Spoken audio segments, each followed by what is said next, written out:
Good evening and thank you for joining us for KREM News 10 at 10, where we give you more news in less time. Let's get started. In less than 12 hours now, the man accused of murdering a family of 4 in Kellogg is expected back in court. Prosecutors say 31-year-old Major John Kaler admitted to shooting and killing his 4 neighbors back in June after he accused the oldest son in the family of lewd conduct in front of Kaler's young children.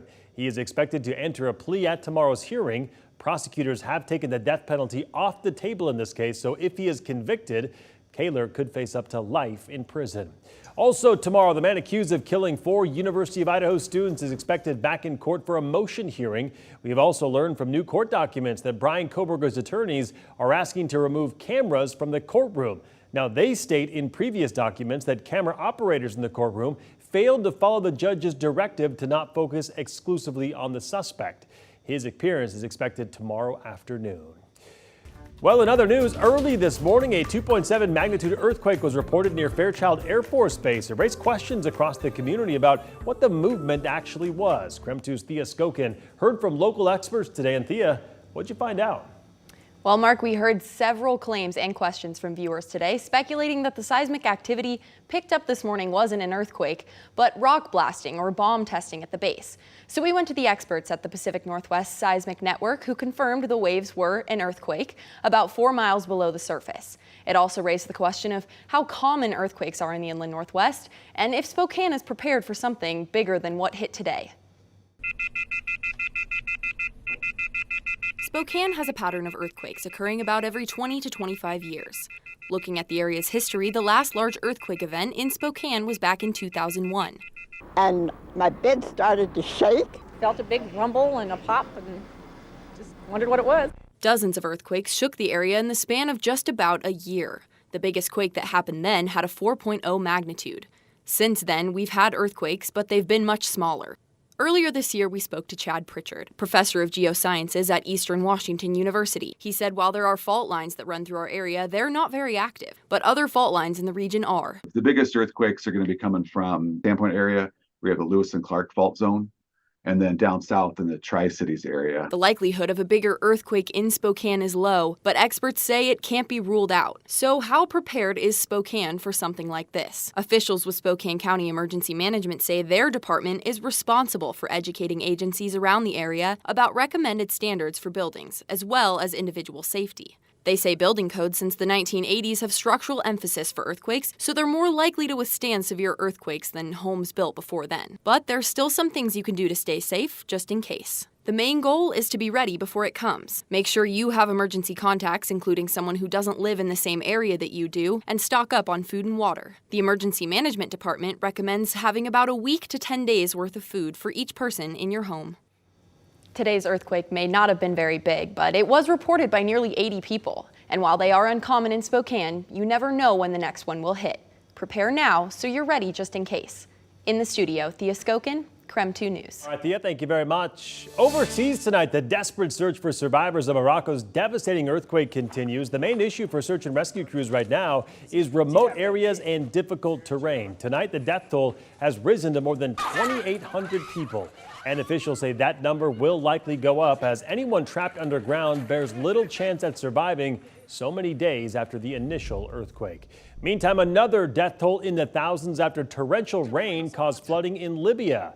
According to local officials, there are more than 10,000 people still reported missing and at least 2,000 dead. 25% of the port city of Derna has been washed out to sea after overflowing riverbanks broke dams. Search and rescue teams are on the ground tonight with more headed that way. All right, let's talk weather here locally. Last week may have seemed like the unofficial start to fall, but this week's forecast tells kind of a different story. Summer not done just quite yet. Let's get straight to meteorologist Cody Proctor to find out more. Cody? Well, Mark, as we head into tonight, feeling very comfortable at this very moment at the Spokane airport. We're at 66 degrees at this time. Winds are coming out of the southwest at 10 miles per hour this evening. Relative humidity, 45% right now, so we're pretty close to that dew point.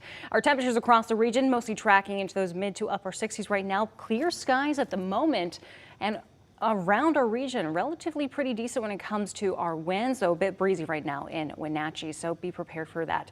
Last 18 hours, we saw some activity here and there, but for the most part, pretty quiet for us.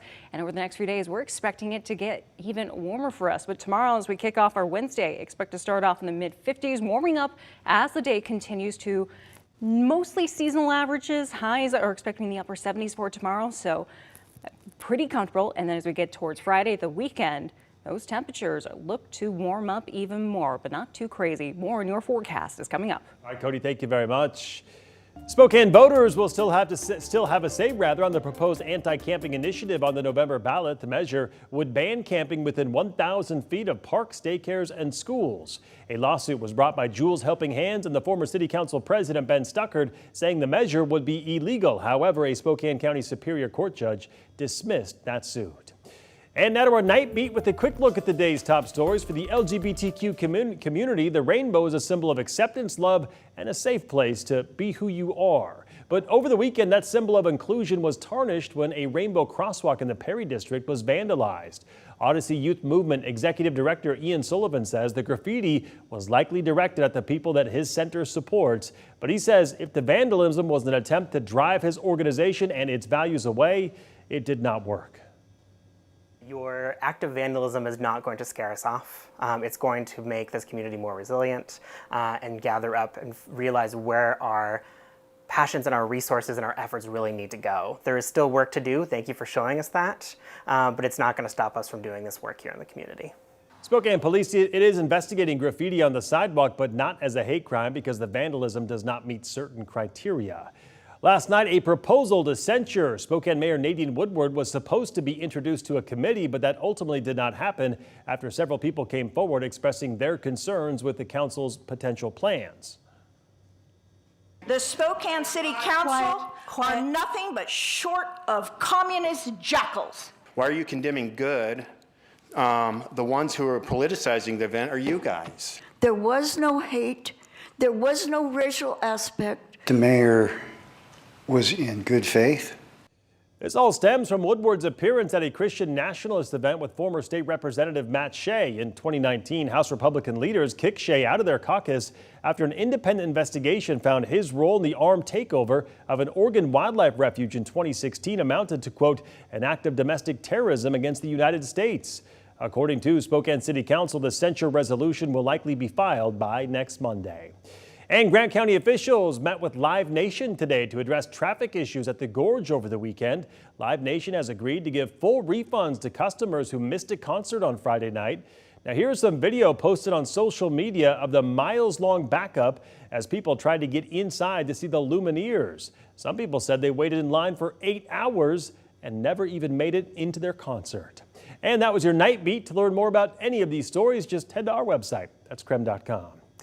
In national news tonight, police in Pennsylvania say an escaped inmate that's been on the run for 2 weeks is now armed. Police say Danilo Cavalcante stole a rifle from a garage last night and came face to face with a homeowner who shot at him but missed. Cavalcante was facing a life sentence for killing his ex-girlfriend, whom he stabbed 38 times in front of her 2 young children.